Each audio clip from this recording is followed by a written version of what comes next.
वसल्लम के पास और उनसे कहने लगा कि अपने हाथ को आप फैलाए, मैं आपके हाथ पर बैत करना चाहता हूँ। अल्लाह के नबी सल्लल्लाहु अलैहि वसल्लम ने अपने हाथ को फैलाया तो उन्होंने अपने हाथ को खींच लिया। अल्लाह के नबी सल्लल्लाहु अलैहि वसल्लम ने पूछा, मालक या अमर, अमर क्या हो गया, आज क्यों खींचा? कहा, या रसूल अल्लाह, मैं आपके हाथ पर बैत करूंगा लेकिन मेरी बैत मशरूत होगी। कहा, क्या शर्त है आपकी? कहा, मेरी एक शर्त है, अय्युग़फ़र अली, दौर जहलियत में जो जो मैंने गुनाह किए मेरे उन गुनाहों को अल्लाह माफ़ कर दे, उनको बख्श दे। फरमाया, अमा अलिमता या अमर इन्नल इस्लाम यहदिमु मा काना क़ब्लहु व इन्नल हिजरत तहदिमु मा काना क़ब्लहा। फरमाया, क्या आप नहीं जानते कि इस्लाम जो है, इस्लाम लाने से माक़बल के सारे गुनाह माफ़ होते हैं? क्या आपको नहीं मालूम हज करने से माक़बल के सारे गुनाह माफ़ हो जाते हैं और हिजरत करने से माक़बल के सारे गुनाह माफ़ हो जाते हैं। फरमाया, ये 3 ऐसे अमाल है कि माक़बल के सारे गुनाह माफ़ होते हैं। आपको नहीं पता, आपने इस्लाम कबूल किया, आपके माक़बल के सारे गुनाह माफ़ हो गए। और अगर आप हिजरत करते हैं तो आपके सारे गुनाह माफ़ होते हैं, और अगर आप हज करते हैं तो आपके माक़बल के सारे गुनाह माफ़ होते हैं। 3 अमाल का तज़किरा है इसमें, एक हज का भी है। रसूलुल्लाह सल्लल्लाहु अलैहि वसल्लम ने फरमाया, मन हज फलम यफसुक वलम यरफुस रजा कयौम वलदतहु, कि जो शख्स हज करता है और हज में इस चीज़ को अपने ऊपर लाजिम कर देता है कि ना उसे बेहुदा बातें करनी है, ना उसे फोश बातें करनी है, ना उसको फिस्को फजूर के काम करने हैं, अपने आप को बेहुदा बातों से भी रोकता है, फिस्को फजूर के कामों से भी रोकता है और लड़ाई झगड़े से भी अपने आप को बाज रखता है, और वो हज इसी तरह अदा करता है जिस तरह उसको हुक्म दिया गया था।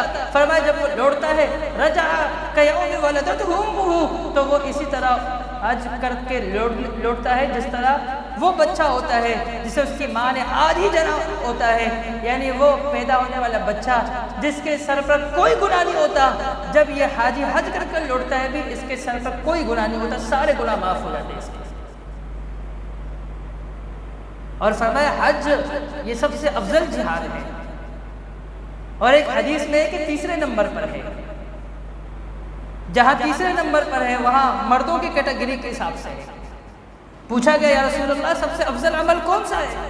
फरमाया, ईमान बिल्लाहि व रसूली, अल्लाह उसके रसूल पर ईमान लाना।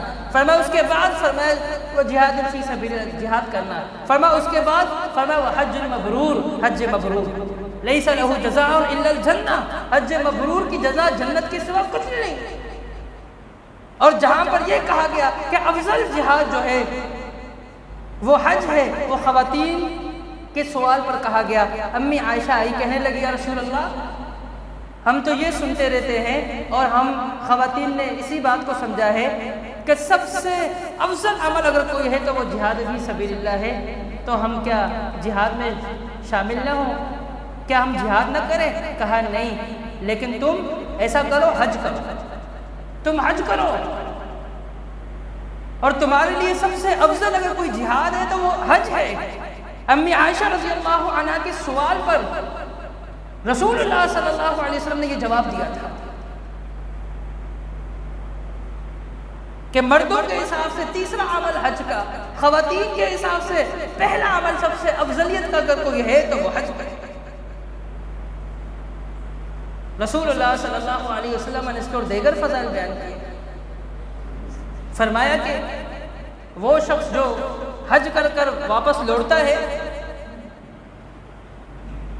फरमाया कि उसके माक़बल के सारे गुनाह माफ़ होते हैं, और जब वो हज की तरफ जा रहा होता है उसके हर कदम के इवज़ में अल्लाह एक नेकी लिख देता है, हत्ता कि यहाँ तक जब वो जमरात की रमी करता है, उनको कंकरियाँ मार रहा होता है, तो अल्लाह रब्बुल आलमीन बारिश के कतरों के इवज़ या दुनियावी अय्याम के इवज़, मुख्तलिफ अल्फाज है, फरमाया उसके गुनाहों को माफ़ करता है, गुनाह उसके धो देता है।